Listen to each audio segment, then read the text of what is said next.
I sat at the roadside, sobbing uncontrollably. My chest heaved with grief while my husband sat silently beside me, watching my face with unsettling calmness. His gaze wasn't one of concern or empathy. It was cold, calculated. I wanted to scream, to slap him across the face, to tear away the mask of charm I had once fallen in love with. How could this man I loved so fiercely, turn out to be so vile? "Stop crying," he said casually. "We need to go home now." Home. The word struck me like a whip. I shook my head violently and spat my response through my tears.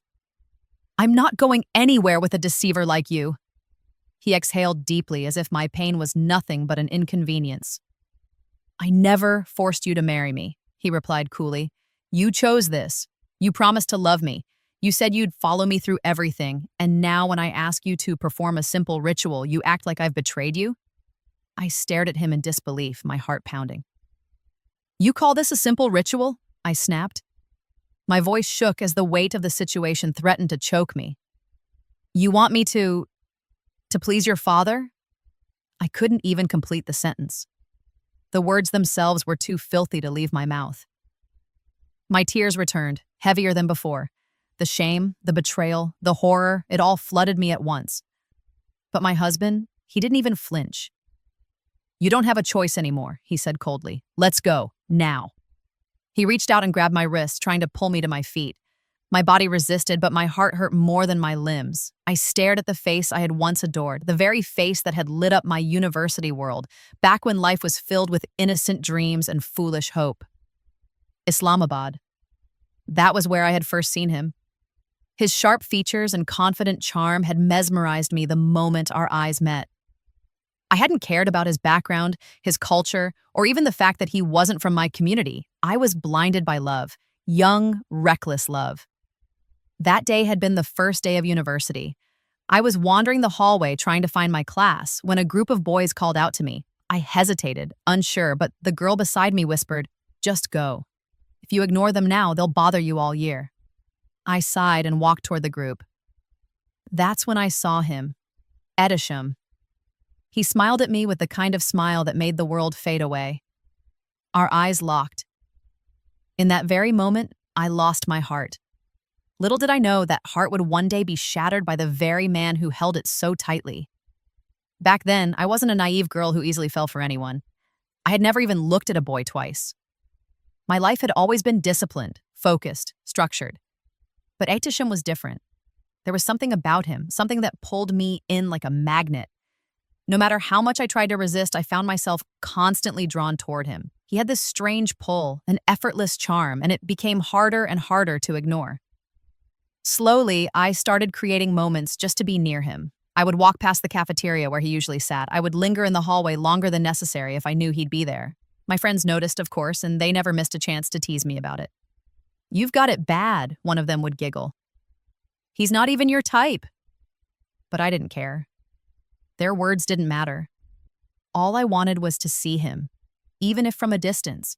Just one look, one smile. It felt like enough. Then one day, something happened that changed everything. I was sitting in my usual class when Ehtisham suddenly walked in, completely uninvited. Without hesitation, he went straight to the professor and said, "Sir, I need to speak with Noreen. It's important." The entire class went silent before erupting into gasps and teasing laughter. Someone whistled, others clapped.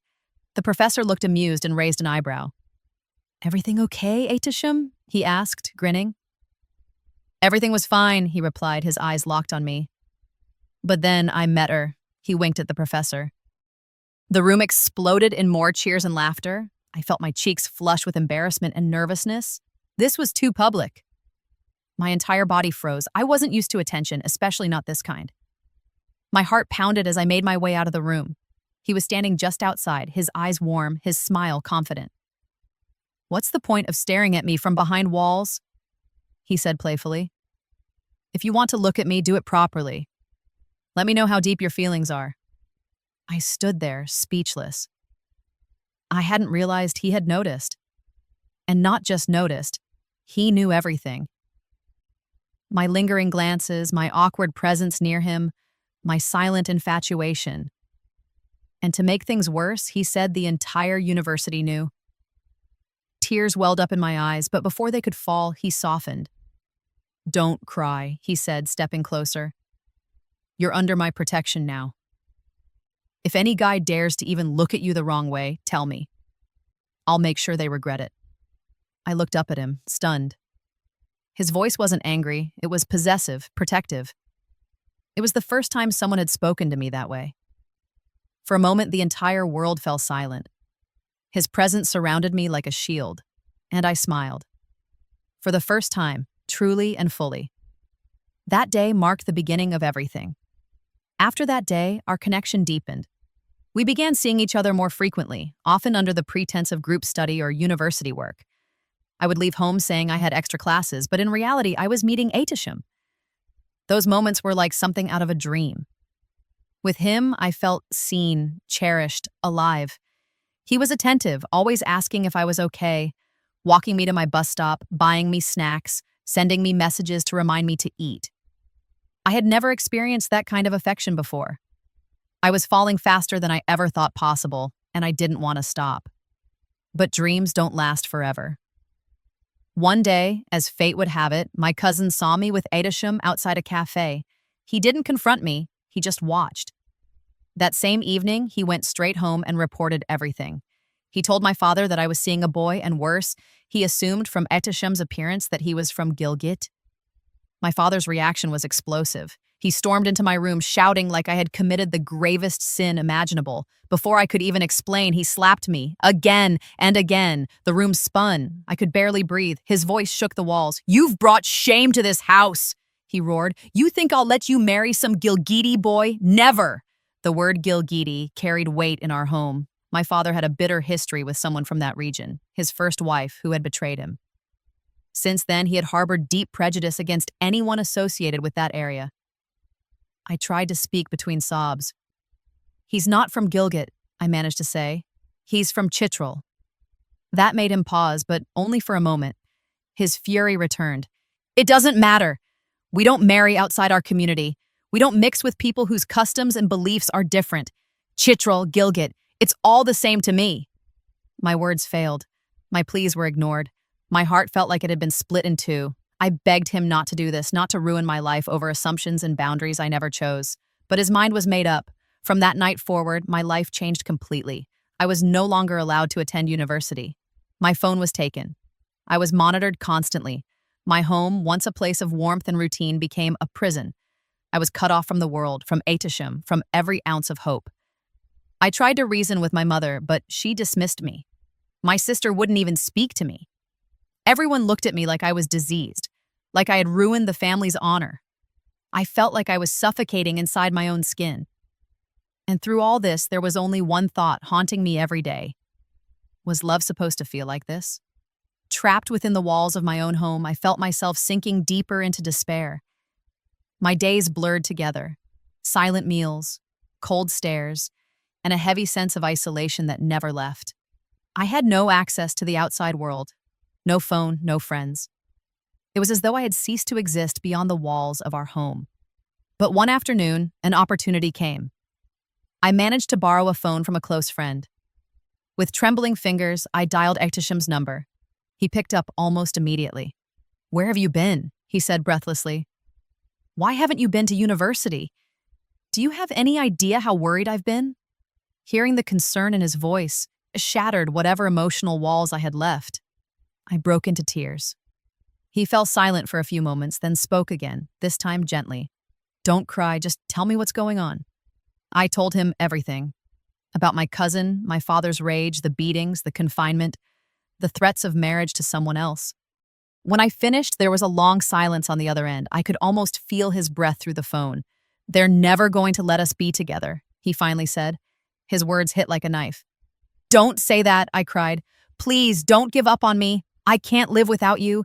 You're the only one I have." His voice softened again. "Then listen to me, just one more time. I need to see you. Meet me. We'll find a way." I hesitated. "They won't let me out of the house. You know that." "Then find a way," he insisted. "Just this once. Meet me. I promise. Everything will be okay after that." I was torn. My heart ached to see him. I wanted to believe him, to trust him, to imagine that our love could survive this storm. And so, despite the fear, despite my instincts screaming otherwise, I agreed. The next day, I lied. I told my family I needed to go to the market with a friend. They didn't question me much. Perhaps they thought I had finally submitted to their will. I dressed simply, my heart thudding violently as I stepped outside. My friend accompanied me to the market, and from there, I made my way to the meeting point Edisham had given me. But nothing could have prepared me for what happened next. A black SUV pulled up abruptly. The door flew open, and before I could even process what was happening, I was dragged inside. I screamed. I kicked. I fought. But when I turned to look, Edisham was sitting right there, calm, smiling. My cousin's voice echoed in my mind, her scream as she watched me being taken. But it was too late. I was already in the car. I stared at him in horror. "What is this? Are you insane?"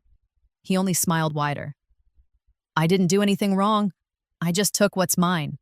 And in that single moment, I realized something terrifying. This wasn't love. It was ownership. After the shock of my abduction wore off, I found myself numb. I sat in that car beside Edisham, paralyzed, unable to speak, unable to scream. I felt like a piece of my soul had been ripped out, and I hadn't even realized it until it was too late. He took me to a small house in Chitral where a local cleric was waiting. Within an hour, we were married. I didn't even understand what was happening until the ceremony was over. My signature was on the paper. His ring was on my finger. And just like that, I was no longer a daughter, no longer a student, no longer someone with a future of her own. I had become his wife. I tried to resist afterward. I told him I couldn't do this. I said I wanted to go back home to my parents, to the life I knew. But Edisham only laughed. "You made this choice," he said. "You gave up your family for me. Now you belong to me." He made me believe that going back was no longer an option. He painted a picture so grim of shame, rejection, and disgrace that I eventually gave in. I convinced myself that this was the path I had chosen, and now I had to live with it. But nothing prepared me for what life in Chitral would be like. The culture was nothing like I imagined. I had heard rumors, but I thought they were just stereotypes. Exaggerated tales meant to insult people from different regions. But those rumors were real. Here, it was normal for women to laugh and flirt openly with men in the streets. Girls would giggle with strangers as if modesty didn't exist. Parents didn't seem to care about where their daughters were or who they were with. There was no sense of privacy or shame. It shocked me to my core. When I spoke to Edisham about it, he grew irritated. "This is how it is here," he snapped. "You've seen it with your own eyes. Nothing's going to change because of your whining." I fell silent, horrified. But the discomfort only grew. One evening, my brother-in-law made a disgusting comment and tried to brush his hand against mine. My blood boiled. Without hesitation, I slapped him across the face, so hard that the echo rang through the house. He backed off immediately. He never dared come near me again. I told Edisham about it that night, expecting him to be furious, to defend me, but his reaction stunned me. His face remained expressionless. "It's not a big deal," he said. "Don't overreact." That's when it hit me. He didn't care. He had brought me here, into a world I didn't understand, into a culture that repelled me, and he wasn't going to protect me from it. In fact, he expected me to conform to it. And worst of all, the man I had sacrificed everything for had no sense of honor at all. As days turned into weeks, the unease within me grew stronger. I was already drowning in the strange and unsettling environment of Edisham's village, but nothing could prepare me for what I was about to discover next. A horror far worse than cultural discomfort, one that would shake the very foundation of my identity as a woman. It started with whispers, strange looks from neighbors, hushed conversations between the women, and the odd way villagers greeted me. They would smile in an almost eerie manner, congratulating me with phrases like, "Your time is near," or "You're truly blessed." At first, I didn't understand what they meant, but the more I heard it, the more fear crept into my chest. Then I noticed something else. Edisham's father had been absent from the house for several days. When I asked my sister-in-law where he had gone, she simply chuckled and said, "He'll return when the time is right. When it's your turn." My heart stopped. "What do you mean?" I asked, but she walked away, still smiling. I began to feel as though the entire village was in on some secret, something sinister, something targeted at me. The puzzle pieces were falling into place, and I didn't like the image they were forming. One evening, I confronted Adisham directly. What is this ritual they keep talking about? Why are people congratulating me? Why is your father gone? He looked annoyed. You're overthinking again, he said dismissively. Answer me, I cried, my voice trembling. He looked at me with irritation in his eyes and spoke in a tone I had never heard before. You knew what you were walking into. Your father warned you. You knew my people have traditions that you may not understand. So don't start acting surprised now. It hit me like a punch in the stomach. It was true. My father had warned me. He had said, they have strange customs. We don't live like them. You won't survive in that world. But I hadn't listened. I thought he was just being narrow-minded. And now I was trapped. Later that night, I overheard the truth. It wasn't just a rumor, it was real. A ritual in this village required new daughters-in-law to sleep with their father-in-law as part of some sick, centuries-old tradition. A way to bless the household. A way to ensure loyalty. I couldn't breathe. This wasn't just abuse. This was systemic, normalized horror. Everyone knew about it. Everyone accepted it. Even the children. Even my husband, especially my husband. I locked myself in my room and wept until I couldn't feel my body anymore. My father's words rang in my ears, my mother's silence, my sister's judgment. I had run away from their protection, from their love, into a world where my body was a commodity, my dignity an afterthought. And now the entire village was waiting for my turn. I couldn't eat. I couldn't sleep. The thought of what was coming consumed me like fire. Every day felt like a countdown to something unspeakable. I would sit silently in the corner of my room, staring at the walls as if they would open up and swallow me. The women in the house giggled and smiled as if everything was fine. They treated the upcoming ritual like a celebration. They kept telling me how lucky I was, how honored I should feel, but I was dying inside. I couldn't believe that such a thing could exist, let alone be normalized. I thought I had reached the bottom of despair, but that bottom kept sinking. And then, in a moment of desperation, I decided to reach out to the one person I thought might still care. My cousin. He was the same person who had once confessed his love to me, the one I had mocked and dismissed, the one I had slapped across the face and told never to speak to me again. I had humiliated him. Yet now he was the only name my heart clung to. With trembling fingers, I dialed his number using a phone I secretly borrowed from one of the maids. I didn't even know if he would answer, let alone speak to me. But the line didn't even ring twice before I heard his voice. Hello? I broke down immediately. Tears streamed down my face and my breath caught in my throat. I couldn't form words, but he recognized my silence. Noreen, he said, his voice thick with emotion. I couldn't stop crying. He stayed silent for a few moments, then asked, Why did you do this to me? Why did you run away? I'm sorry, I choked. I didn't mean to hurt anyone. I thought I was in love. I thought he would protect me. My cousin didn't scold me. He didn't yell or insult me like I deserved. His voice softened, and he asked, Are you safe? Has anyone hurt you? His concern hit me like a wave. After everything I had done to him, he still cared. I'm alive, I said, but my dignity isn't. I wanted to tell him everything. I wanted to scream about the ritual, about the sickness surrounding me, about how I had made the worst mistake of my life. But before I could say another word, my mother-in-law barged into the room and snatched the phone from my hands. Her eyes were filled with rage. How many times have I told you not to touch a phone? She snapped. If your husband finds out about this, he won't spare you, or us. I quickly wiped my tears and apologized. I'm sorry, I just missed a friend. Enough of your nonsense, she said coldly. Go back to your room, your husband will be home soon. I turned away, humiliated and defeated. I knew the call was still connected. Knew the call. I could only hope he had heard enough, and I prayed that someone, somewhere, would come for me before it was too late. The week passed like a slow death, each hour dragging me closer to the nightmare I could no longer deny. Every time I heard footsteps outside my door, I froze. Every creak, every whisper felt like a countdown to something horrific. The villagers smiled at me more often now.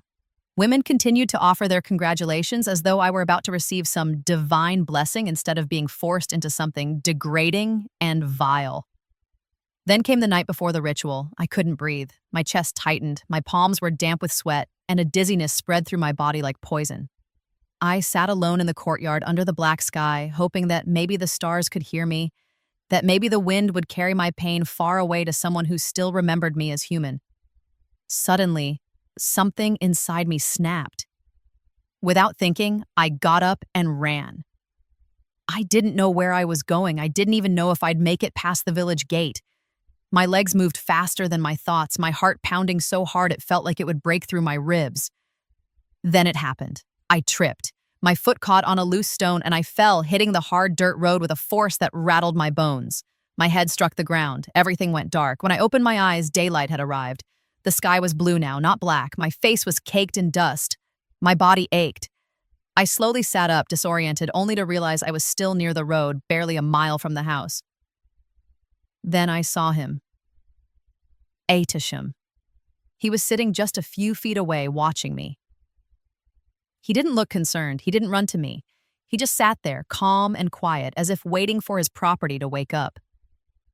As soon as our eyes met, he stood up and walked over. Without saying a word, he grabbed my arm. "Let go of me!" I screamed, trying to pull away. But his grip tightened. "It's the big day," he said with a sinister smile. "You don't want to be late, do you?" I begged him. I pleaded. "Please let me go. I'll disappear. You'll never see me again." He ignored every word and dragged me back toward the house like I was nothing more than a bag of grain. My legs barely moved under me, but my mind was racing. At the gate, I saw him, the man, his father, standing there, watching me with eyes that sent chills down my spine. I froze. Aytisham turned to push me forward, but before he could, a voice rang out behind us. "Wait." It was familiar, powerful, clear. I turned, my heart pounding. And there he was, my cousin, standing tall, his eyes locked on mine, smiling, and suddenly, the world shifted. The moment I saw my cousin standing there, something inside me cracked wide open. I had spent months drowning in fear and shame and silence. But now, just seeing his face felt like air had returned to my lungs. His presence radiated calm, but his eyes told a different story. They were burning with quiet rage. Aytisham's grip on my arm tightened instinctively, but my cousin didn't flinch. "I need to speak with you," he said, looking directly at him. "Privately." Aytisham hesitated, clearly unnerved by the sudden intrusion. But my cousin didn't wait for permission. He turned and walked toward the sitting room, and after a long pause, Aytisham followed, his father trailing behind. I was left outside, trembling. I couldn't hear what they were discussing, but my heart pounded with every second. For the first time since I had been taken, I felt hope, real, solid hope. Minutes later, the three of them returned. Aytisham walked ahead, his face ashen. He didn't meet my eyes. He stopped right in front of me, took a breath, and in a cold, emotionless tone, uttered 3 words that split my world in half. "I divorce you." Silence fell. I stood frozen, staring at him as if I hadn't heard him right, but I had. He turned and walked away. His father followed silently. I didn't move. It was my cousin who stepped forward, gently took my hand, and led me away. We walked back to the car. I collapsed into the seat and sobbed uncontrollably. All the pain, the humiliation, the fear, it poured out in gasps. He let me cry, saying nothing. Then he gently placed a hand on mine. "Be grateful," he said softly. "You've been freed from a life that was never yours to begin with." "But I have nowhere to go," I whispered. "No roof, no home." "You do," he replied. "Your parents are waiting. They think you were kidnapped. They've been looking for you ever since." I turned to him, wide-eyed. "They're not angry?" He shook his head slowly. "They never stopped loving you." I sat in silence. Then after a long pause, he asked, "Can you accept me now in your life?" I stared at him, stunned. His words took me back to the moment I had once rejected him, mocked him. But here he was. After everything, he still chose me. And for the first time in a long time, I smiled. Returning home was not easy. The same gate I'd once run from now stood in front of me like a mountain of shame. My cousin held my hand as we walked inside. I braced myself for scolding, for harsh words, for cold stares, but instead my mother ran toward me and embraced me as if I had returned from the grave. Her tears soaked my shoulder as she whispered, "My daughter." My child, you're alive. I collapsed into her arms, crying like a child who had held her breath for too long. My father stood nearby, stiff and silent. His pride was wounded, but his eyes revealed the storm he had endured in my absence. Slowly, he stepped forward, touched my head, and said, "You are still my daughter." That was all I needed. The following days were difficult. Neighbors whispered. Distant relatives sent sarcastic messages, but none of it mattered anymore. I had survived something unthinkable. I was free. The man I once thought was my savior had turned out to be my destroyer, and the man I had once insulted, my cousin, became my protector, my rescuer, my reason to believe in goodness again. He didn't rush me. He never pressured me. He gave me time to heal, to rebuild myself piece by piece. There were nights when I woke up screaming, nights when I flinched at the sound of doors creaking, but every time he was there, silent, patient, present. One evening, as we sat on the rooftop under a sky full of stars, I looked at him and asked, "Why did you come for me, after everything I did?" He smiled, "Because I loved you, and love doesn't disappear when someone makes a mistake. It waits." I looked at him, truly looked, and for the first time I saw not just a man, but a future. We eventually married, quietly, without noise or celebration. Just two souls who had seen the worst of the world, now promising to give each other the best of what was left. My past still haunted me, but it no longer defined me. I had returned not just to my family, but to my dignity, my worth, and my faith in love that chooses respect over desire, protection over possession. And in that quiet life, far from rituals and darkness, I began again, this time on my own terms.